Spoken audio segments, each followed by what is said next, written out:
Mobile scroll করতে করতে একটি দারুণ গল্প চোখে পড়ল। যেহেতু গল্পটি আরাফার দিন নিয়ে, তাই ভাবলাম সবার সাথে শেয়ার করি। এক ভাই এই হৃদয়স্পর্শী গল্পটি শেয়ার করেছেন এবং ঘটনাটি ঘটেছিল আরাফার দিনের ঠিক 2 দিন আগে। আজ থেকে ঠিক 1 বছর আগে আমার সুপারমার্কেটে একটি বৈদ্যুতিক শর্ট সার্কিট হয় এবং আগুন লেগে যায়। এতে আমার পণ্যের 3/4 ধ্বংস হয়ে যায়। আপনি কল্পনা করতে পারেন আমি কি অবস্থায় ছিলাম। ঈদুল আজহা আসছে, অথচ আমার ব্যবসা, পণ্য, দোকান সব কিছু ধ্বংসপ্রাপ্ত। কোনো ঈদের উপহার নেই, আনন্দ নেই, শুধু দুশ্চিন্তা, বিষণ্ণতা আর প্রচণ্ড ঋণ। আমি তখন সদ্য বিবাহিত, মাত্র 2 মাস হয়েছে বিয়ে হয়েছে। যে পণ্যগুলো পুড়ে গেছে তার মূল্য ছিল প্রায় $15,000। তখন আমি ভাবতে থাকি, আমি এখন কি করব, কিভাবে এটা সামলাবো। আমার স্ত্রীর গয়না বিক্রি করতে বলবো, সে তো এখনও নতুন বউ। কিংবা ঋণ নেব কার কাছ থেকে। শেষ পর্যন্ত সিদ্ধান্ত নিলাম বন্ধুবান্ধব থেকে ধার করব। কিন্তু যাদের কাছে গেলাম তারা বলল, ঈদ আসছে ভাই, এখন পারছি না। 2 দিন এভাবে কেটে গেল। হতাশ হয়ে কেবল $800 জোগাড় করতে পারলাম। এটি আমার ক্ষতির তুলনায় 1 ফোঁটা পানির মতো ছিল। সেই রাতে বাসায় ফিরছিলাম, তখন পাশের বাসার একজন আমাকে বলল, ঈদ মোবারক ভাই, কাল যেন আরাফা রোজা রাখতে ভুলে যেও না।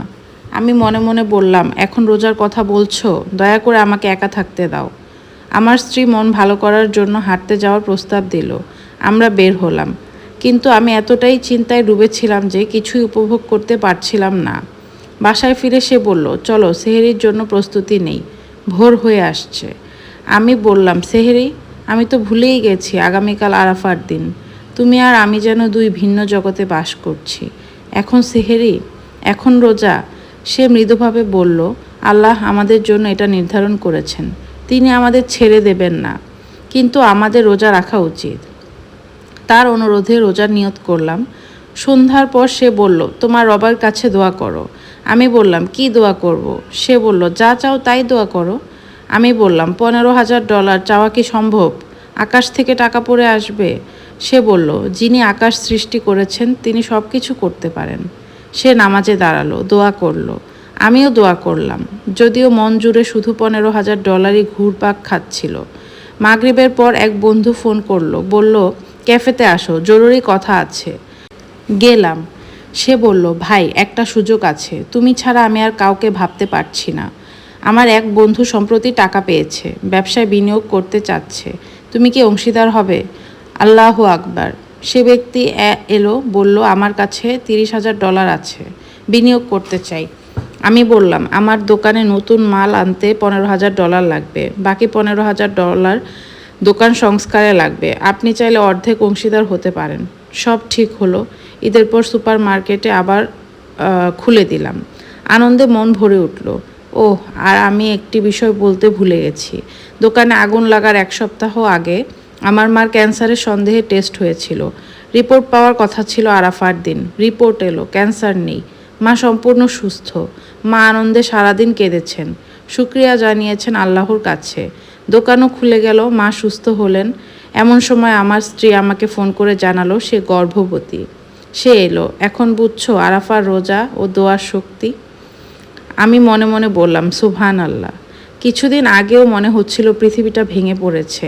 আজ সব কিছু বদলে গেছে একটিমাত্র খাঁটি দোয়ার মাধ্যমে। সেদিন আমি আল্লাহর সামনে বিনয় শিখলাম, যা কখনো ভুলব না। আল্লাহ আমাদের সাথে আছেন। কখনো কখনো তিনি আমাদের কষ্ট দেন যেন আমরা তার দিকে ফিরে যাই। ঈদের পর ব্যবসা ভালো চলল। পুরো $30,000 ফেরত দেওয়ার সময় এলো। আমি সেই ব্যক্তিকে টাকা ফেরত দিতে গেলাম, কিন্তু তখন ঘটনা মোড় নিল। সে বলল, আসলে এই টাকা আমার না। কারো স্ত্রী ক্যান্সার থেকে সুস্থ হয়েছেন, তিনি এই টাকা কাউকে অ্যানোনিমাসলি সাহায্য করতে চেয়েছিলেন, তাই তোমাকে দেওয়া হয়েছে। এই টাকা এখন তোমার, কেউ ফেরত চাইবে না। আল্লাহর কসম করে বলছি, আমি বাসায় গিয়ে নিজের ঘরে দরজা বন্ধ করে 1 ঘন্টা কাঁদলাম শিশুর মতো। আল্লাহর দয়া এবং কৃপায় অভিভূত হয়ে পড়লাম। আজও যখন এই ঘটনা মনে পড়ে, আমি শুধু চোখের জল ফেলি না, মনে মনে রক্ত ঝরা চোখে কাঁদছি। আল্লাহর কাছে থেকে এতটা দূরে ছিলাম, অথচ তিনি এত কাছে ছিলেন। এই অভিজ্ঞতা আমাকে শিখিয়েছে আরাফার দিনে রোজা, দোয়া এবং আল্লাহর উপর ভরসা রাখার প্রকৃত অর্থ। এটাই ছিল আমার জীবনের টার্নিং পয়েন্ট, যেদিন আমি তওবা করলাম, আল্লাহর দিকে ফিরে এলাম।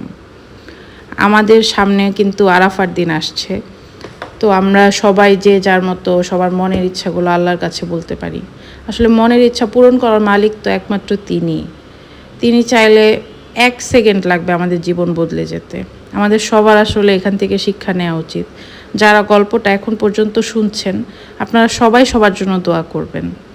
আমিও সবার জন্য দোয়া করি, সবাইকে যেন আল্লাহ ভালো রাখেন।